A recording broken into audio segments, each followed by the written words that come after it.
This is Marc Rudov, branding advisor to CEOs and author of 2 books for CEOs.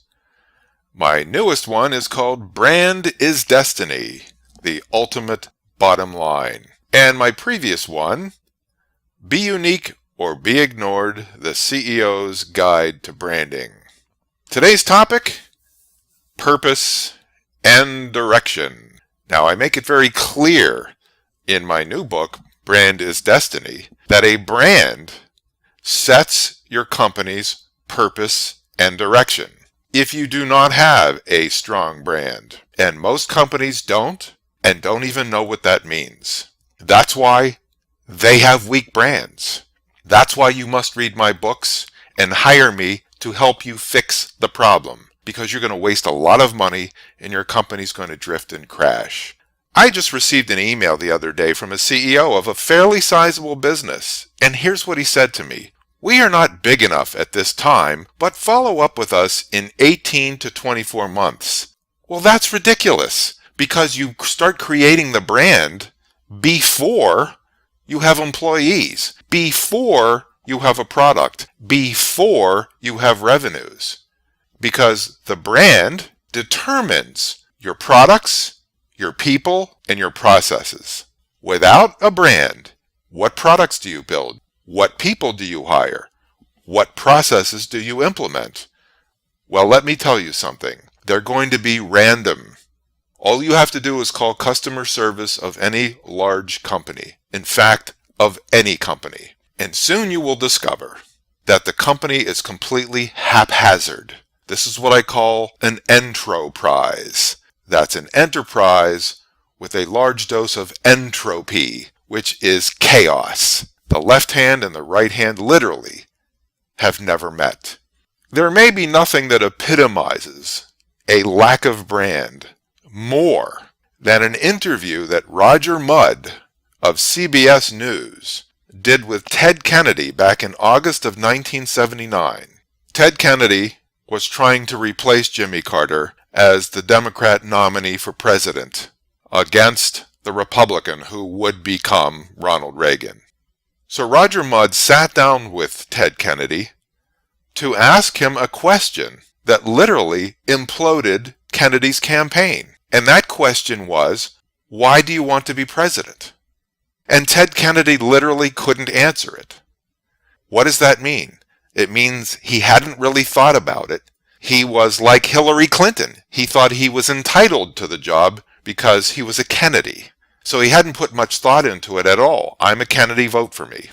Why am I going to show this to you? Because this is what it looks like when a company has no brand. And I've read lots of interviews with CEOs from journalists. And the journalist will ask, well, tell us what your company's really all about. And 4 paragraphs later, we still don't know. I've also seen TV interviews with the same problem. When you don't know your purpose and direction, then the products, people, and processes of your company will be random. And as I've said many times before, and especially in my new book, Brand is Destiny, without a brand, you are going to drift and crash. Here's Roger Mudd with Ted Kennedy in August of 1979. Why do you want to be president? Well, were I to make the announcement and to run, the reasons that I would run is because I have a great belief in this country that there's more natural resources than any nation of the world.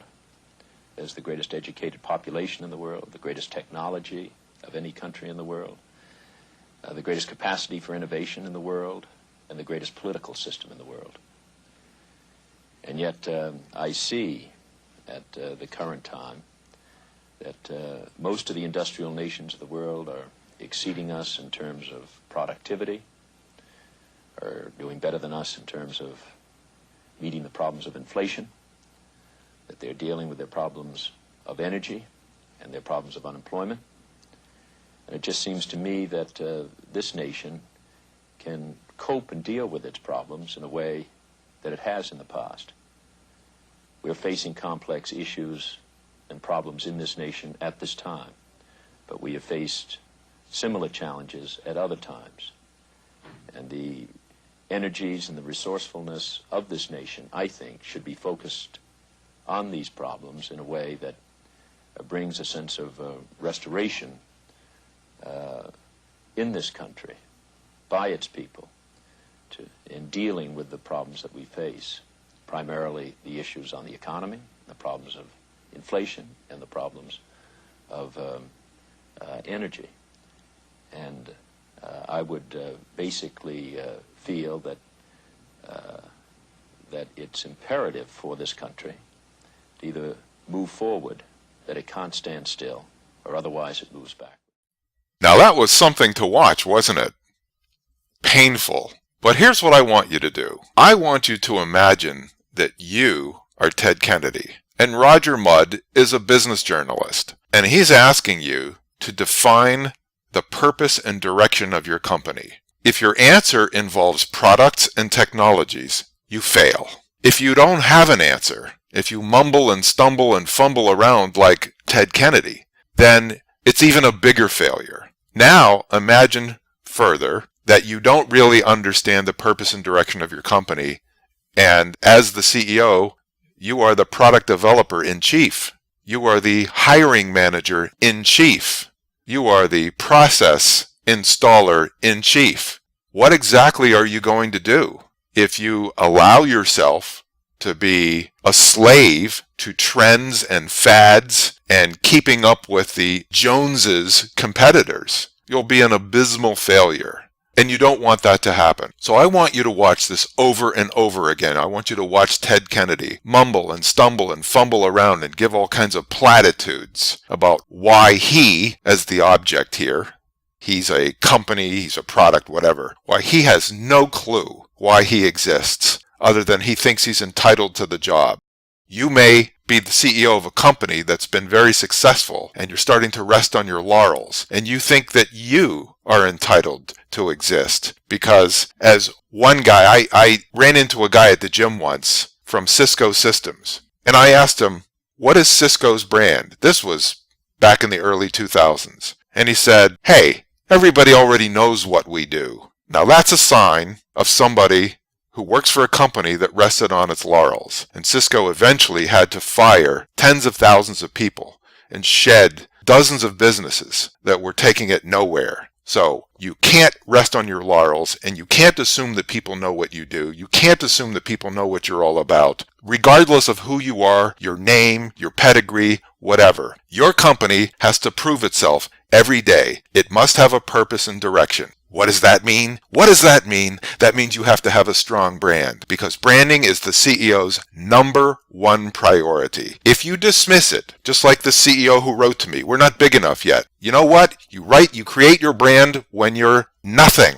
The first day you even think of starting a company, that's when you create your brand. And then you fine-tune it as time evolves. You never wait 18 to 24 months. You never say we already did that. Never. It's your #1 priority. And if you don't get that, you're going to drift and crash, and your stockholders should toss you out on your ear. Again, I urge you to read my books and hire me to help you fix the problem because you need a strong brand, and if you don't have one, your customers will play eeny, meeny, miny, mo, and probably choose your competitors.